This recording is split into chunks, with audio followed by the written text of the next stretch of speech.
अब्दुल माजिद और आप देख रहे हैं मेरा चैनल हर फन मौला। 500 किलोवाट सोलर सिस्टम की पार्ट 2 वीडियो के साथ आपकी खिदमत में हाजिर हूँ। लास्ट वीडियो में मैंने आपको सोलर इन्वर्टर्स दिखाए थे, डीबी पैनल्स दिखाए थे, AC dB panel, DC dB panel, उनके अंदर जो इंस्ट्रूमेंट लगे होते हैं वो आपको दिखाए थे। इस वीडियो में मैं आपको सोलर पैनल्स दिखाऊंगा, उनकी कंप्लीट इंस्टॉलेशन का तरीका बताऊंगा, उनका स्ट्रक्चर कैसा बनाना चाहिए, किस कंपनी के सोलर पैनल्स आपको परचेज़ करने चाहिए, सोलर पैनल्स परचेज़ करते हुए किन चीज़ों का ख्याल रखना चाहिए, इसकी कंप्लीट डिटेल मैं इस वीडियो में मैं आपको बताऊंगा। तो सोलर पैनल्स देखने के लिए मैं आपको लिए चलता हूँ रूफटॉप पर। अच्छा, ये अब हम आ गए हैं रूफटॉप पे।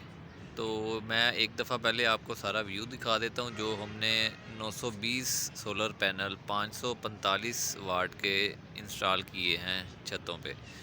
तो ये देखें, ये 4 रोज़ आपको ये नज़र आ रही होंगी वहाँ तक, वो आगे तक ये हमारे सोलर पैनल्स लगे हुए हैं। एक दफ़ा व्यू दिखा दूँ फिर आपको मैं इसकी डिटेल बताता हूँ, इंस्टॉलेशन वगैरह सारी इसकी। ये देखें, नीचे 4 रोज़ ये लगी हुई हैं, वो आगे लगी हुई हैं, वो ऊपर छत पे हैं, वो 4 रोज़ वो भी लगी हुई हैं, वो आपको सामने नज़र आ रही होंगी।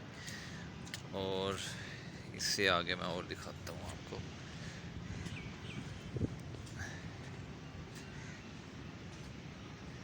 ये देखें, इधर हमारी ये लगी हुई हैं 1 2 3 4 5 6 7 रोज़ हमारी ये लगी हुई हैं। और ये टोटल हमारे 920 सोलर पैनल लगे हुए हैं, कैनेडियन 545 वाट के। अब हम बात करते हैं कि सोलर पैनल्स को इंस्टॉल करते हुए किन चीज़ों का ख्याल रखना चाहिए, इनका स्ट्रक्चर कैसा होना चाहिए, मटेरियल स्ट्रक्चर का कौन सा होना चाहिए और इनकी बेस कैसे बनानी चाहिए। सबसे पहले आ जाता है ये इनका नीचे जो ब्लॉक बनाते हैं, इसको ब्लॉक अगर आप बड़ा नहीं बनाना चाहते तो इसका बेस्ट तरीका होता है कि इसको ये जो जितनी जगह पे ये बनना होता है, इसको ऊपर से जो लेंटर की टाइलें होती हैं इनको उतार के नीचे से मट्टी वगैरह जो वो साफ़ करके नीचे से लेंटर निकालना होता है। लेंटर को निकाल के वहाँ पे रावल बोर्ड के साथ हमने इस स्ट्रक्चर को फिक्स करना होता है। उसके बाद उसको सारी लेंटर को ऊपर से फिलिंग कर देते हैं कंक्रीट के साथ बराबर लेंटर के, और वो हमारा फुल मज़बूत हो जाता है।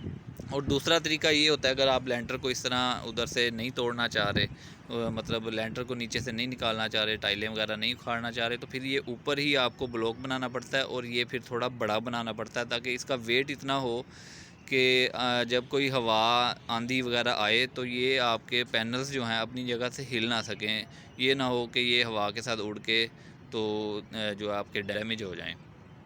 तो दूसरी बात ये है कि जब आप ये इस तरह ब्लॉक बनाएंगे तो ब्लॉक बनाकर इसके ऊपर आपने ये जो नीचे वाला इसका ये होता है ब्रैकेट होता है, इसको आपने रावल बोल्ट्स के साथ नट बोल्ट, ये नट बोल्ट जो है ये इस ब्लॉक को बनाते हुए ही इसके अंदर इसको आपने ग्राउंड कर देना है। उसके बाद ये ऊपर इसका ब्रैकेट फिक्स करके इधर आप नट लगा दें तो ये आपका मज़बूत हो जाएगा। उसके बाद ये स्ट्रक्चर जो है वो आपको एलुमिनियम का बनाना चाहिए, क्योंकि एलुमिनियम जो धात है उसका ये है कि वो जल्दी उसको जंग नहीं लगता। दूसरे नंबर पे आ जाता है कि हमने सोलर पैनल्स को इंस्टॉल करते हुए इनका ज़मीन से कितने डिग्री एंगल रखना है। तो ये एंगल ज़्यादा भी नहीं रखना होता, ये हमने तकरीबन 25 से 30 डिग्री इसका एंगल रखा हुआ है। अगर आप 45 पे चले जाएंगे, अक्सर लोग कहते हैं 45 डिग्री रखना चाहिए। 45 अगर रखेंगे तो आपकी जो एफिशिएंसी है सोलर पैनल्स की, सर्दियों में तो ठीक आएगी, थोड़ी अच्छी आएगी, लेकिन गर्मियों में वो कम हो जाएगी।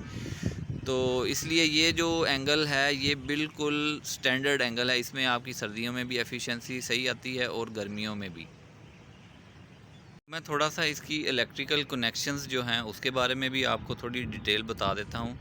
हमारी जो ये सोलर पैनल्स होते हैं, ये एक पैनल होता है तकरीबन 40 से 41 वोल्ट्स का। तो हम 20 पैनल्स को आपस में जोड़कर सीरीज़ में लगाकर एक स्ट्रिंग बनाते हैं और एक स्ट्रिंग के तकरीबन फिर 800 वोल्ट्स बन जाते हैं, डीसी 800 वोल्ट्स।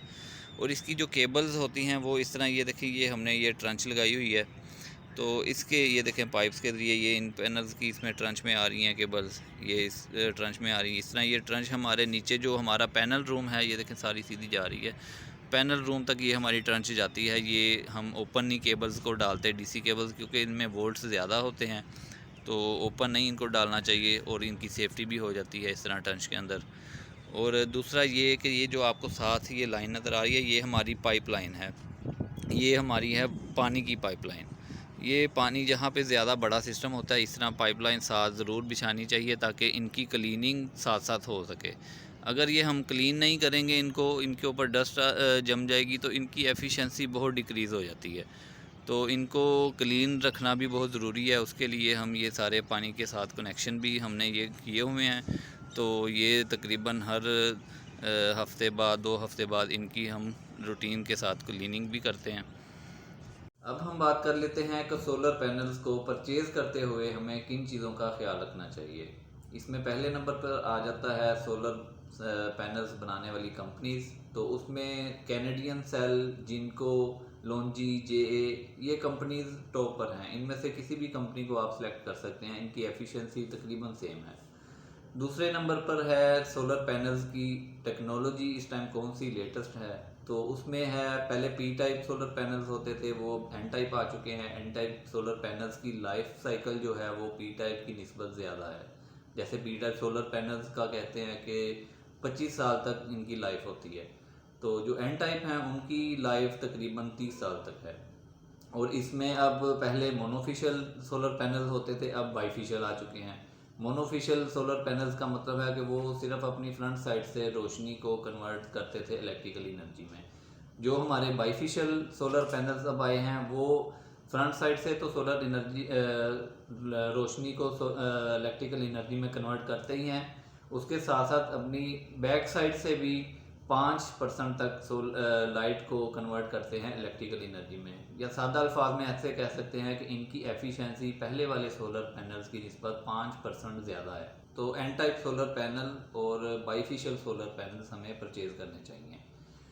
तो तकरीबन आपको कंप्लीट डिटेल मैंने बता दी है। हाँ, इसमें एक और चीज़ आ जाती है, जब आपने सोलर पैनल्स परचेज़ करने हैं तो आपने डॉक्यूमेंटेड और टायर 1 कंपनी के सोलर पैनल्स परचेज़ करने हैं। डॉक्यूमेंटेड सोलर पैनल्स वो होते हैं जिनके साथ हमें इनके कंप्लीट डॉक्यूमेंट्स मिलते हैं, जिनसे हम इनको वेरीफाई कर सकते हैं कि ये पैनल वाकई ही ओरिजिनल हैं, ये कॉपी नहीं है, डुप्लीकेट नहीं है, ये ओरिजिनल हैं।